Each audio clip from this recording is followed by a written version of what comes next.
ಈಗ ಗೊತ್ತಾ, ಇಡೀ ಏಷ್ಯಾ ಖಂಡದಲ್ಲೇ ಮೆಟ್ರೋ ಕಾಂಟ್ಯಾಕ್ಟ್ ಯಾವ್ಯಾವ ಜಾಗದಲ್ಲಿ ಭಾಳ ಫೇಮಸ್ ಅಂತ. ನಮ್ಮ ದೇಶ ಕೂಡ ಅದರಲ್ಲಿ ಒಂದು ಕಂಡ್ರೆ. ಜಪಾನ್ಗಿಂತ ನಮ್ಮ ದೇಶ ಒಂದು ಬಟ್ಟು ಕೆಳಗಿದೆ. ನಮ್ಮ ದೇಶ ನಿಮಗೆಲ್ಲರಿಗೂ ಗೊತ್ತು ಎಷ್ಟು ಮೆಟ್ರೋ ಕಾಲೇಜಿಗಳಿದೆ. ಆದರೆ ಯಾಕೆ ಜಪಾನ್ಗಿಂತ ಇಂಡಿಯಾ ತುಂಬ ಕೆಳಗಿದೆ? ಜಪಾನಿಂದ ಮೇಲೆ ಹೋಗಲಿಕ್ಕೆ ಭಾಳ ಫೇಮಸ್ ಆದ ಮೆಟ್ರೋಗಳನ್ನು ಈಗಾಗಲೇ ವಿತರಿಸಿದ್ದಾರೆ.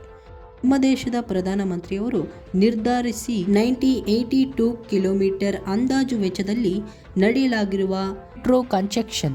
ಈ ಕನ್ಸ್ಟ್ರಕ್ಷನ್ ಆಗಿಬಿಟ್ರೆ ಇಡೀ ದೇಶ ವಿದೇಶದಲ್ಲಿ ಇಂಡಿಯಾ 2ನೇ ಸ್ಥಾನಕ್ಕೆ ಬಂದು ನಿಲ್ಲುತ್ತೆ.